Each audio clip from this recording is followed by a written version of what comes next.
हे पितरांनो तुम्हाला नमस्कार करतो. ओम श्री गणेश देवताय नमः. ओम श्री कुळदेवताय नमः. ओम श्री गुरुदेवताय नमः. ओम सर्व श्री इष्टदेवताय नमः. शिवशरणात मित्रांनो मी कडाप्पा परत एकदा आपल्या समोर हजर आहे.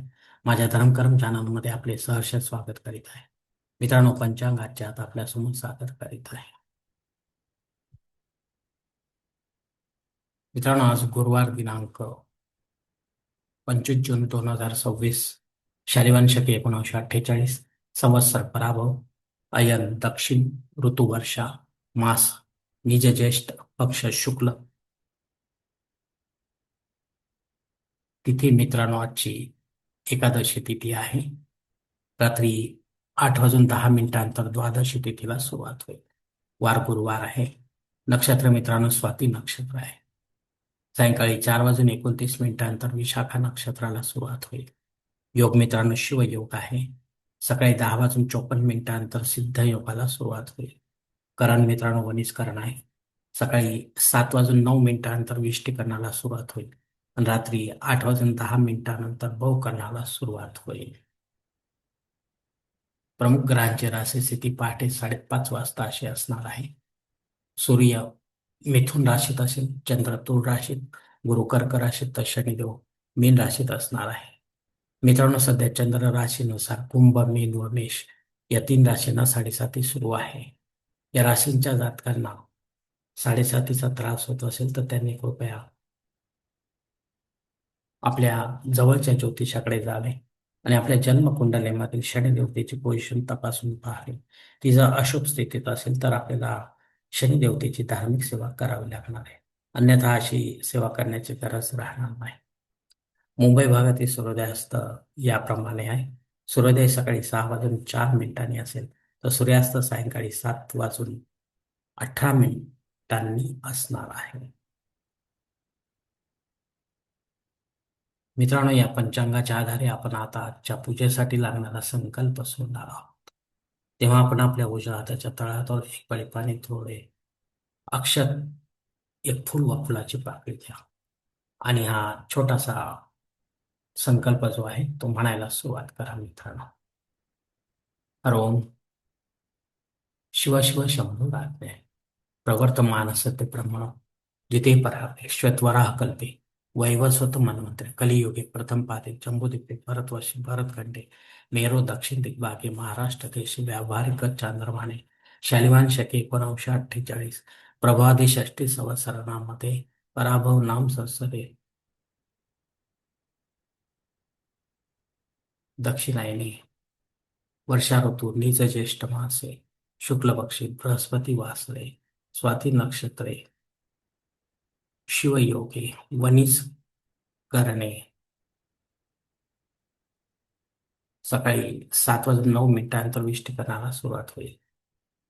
एकादशी शुभती तो वीर गोत्रात उत्पन्न में कड़प्पा मोह पात्र दुरित क्षय द्वारा से पार्वती पती परमेश्वर प्रीत्यर्थ विधिवत नित्य देवपूजा एवं इष्टलिंग पूजा करीशे. मित्रांनो याच ठिकाणी हा संकल्प संपलेला आहे.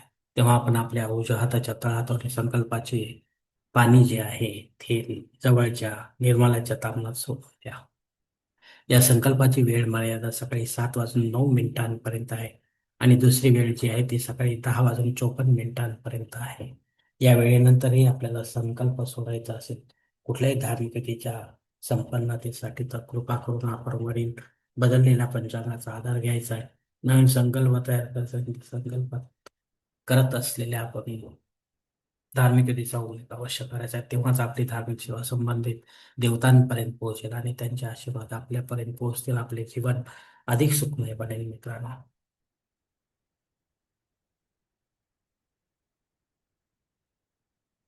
मित्रांनो या मासातील मुहूर्त आपल्याला हवे असतील तर यासाठी माझा स्वतंत्र व्हिडिओ तो आपण या व्हिडिओ लिंकद्वारे पाहू शकता.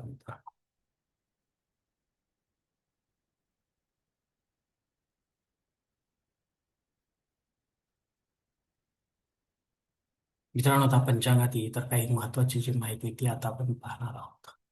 पंचांग शुद्धी नाही मित्रांनो. दिन विशेष मध्ये निर्जला एकादशी आहे. यासाठी मला स्वतंत्र व्हिडिओ तो आपण पाहू शकता. यामध्ये पूजा विधी, नियम, काही टिप्स दिलेले आहेत मित्रांनो. मित्रांनो, सकाळी 7:09 पासून ते रात्री 8:10 भद्रा योग असणार आहे. हा राहूच्या अंडावर येणारा योग असल्यामुळे अशुभ आहे. तर या काळामध्ये आपल्याला शक्यतो महत्वाची किंवा विशेष कामे न करता रेग्युलर जी कामे आहेत तीच करावी मित्रांनो, नाहीतर आपल्याला अपयश येण्याची शक्यता राहील आपल्या कामांमध्ये. या वेळेनंतर अर्थात रात्री 8:10 गबाड योगाला सुरुवात होत आहे.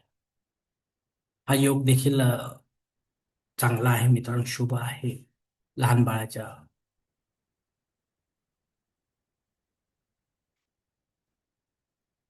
निमित्ताने किंवा इतर सर्व वयाच्या निमित्ताने, कारण हा घबाडासारखे योग देणारा योग आहे. आपण जे काही काम कराल त्याचा मोबदला आपल्याला भरपूर मिळण्याची शक्यता आहे. एकादशी श्राद्ध कर्म आहे. या तिथीवर आपल्याशी संबंधित किंवा आपल्यावर अवलंबून असलेल्या नात्यांमध्ये कोणी सोडून आपल्याला परलोकात निघून गेले असेल तर त्यांच्या नावाने आपल्याला पिंडदान युक्त किंवा पिंडदान रहित असे श्राद्ध कर्म करणे गरजेचे आहे. घरी करा किंवा तीर्थक्षेत्र करा, पण विधिवत करा, पंडिताच्या माध्यमातून करा आणि अपराह्न काळातच करा मित्रांनो.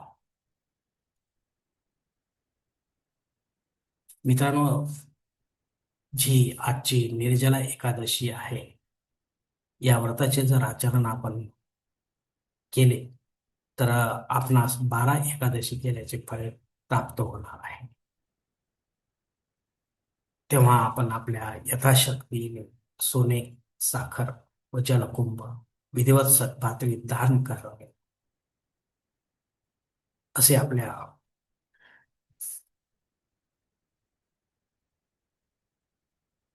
एकादशी व्रताच्या फळाच्या ग्रंथामध्ये दिलेले आहे मित्रांनो. अग्नी पृथ्वीवर हजर नाही, त्यामुळे आपण नव्याने काही होऊन यज्ञ कर्मकांड सुरू करू शकणार नाही. जे रेग्युलर आहे तेच आपण करावे. राहू काळ मित्रांनो आजचा जो आहे तो दुपारी 1:30 ते 3 वाजेपर्यंत आहे. या 1.5 तासाच्या काळात राहू देखील अत्यंत प्रभावी असतो, त्यामुळे तो आपल्या कामांमध्ये बिघाड निर्माण करणार. तेव्हा आपण कृपा करून या 1.5 तासाच्या काळात तरी महत्वाची किंवा विशेष कामे करू नका. जे रेग्युलर आहे तीच कामे करा, नाहीतर आपल्याला अपयश येण्याची शक्यता आहे. मित्रांनो, आजच्या पंचांगाची टीप अशी आहे की आपण जर आपल्या स्वधर्माचा देहधारी गुरु केला असेल तर आपल्या देवघरात त्यांच्या चांदीच्या मूळ पादुका ठेवा. तोपर्यंत मात्र त्यांचा छोटा फोटो ठेवा. दीक्षा घेईपर्यंत आपण श्री दत्तगुरूंचा फोटो ठेवला असेल तर तो काढून टाका. शुक्रवारी सायंकाळी उत्तर पूजा करून क्षमा याचना करून स्वच्छ पाण्यात, वाहत्या पाण्यात सोडा मित्र. धन्यवाद मित्रांनो. आजचा हा पंचांग संबंधीचा जो व्हिडिओ आहे तो मी याच ठिकाणी संपत आहे. आपण जर माझ्या मतास सहमत असाल तर कृपया माझे धर्म कर्म चॅनल सबस्क्राईब करा, लाईक करा, आपले कुटुंब व मित्र परिवारासह शेअर करा. तसेच कॉमेंट्स बॉक्समध्ये आपली मतं अवश्य नोंदवा आणि माझा पुढील व्हिडिओ आपल्यापर्यंत पोहोचण्यासाठी बेल बटन अवश्य दाबा. धन्यवाद मित्रांनो. पुढील भेटीपर्यंत आपण खुश राहा, आनंदी राहा, प्रसन्न राहा. हरिओम. शिवशंभो महादेव.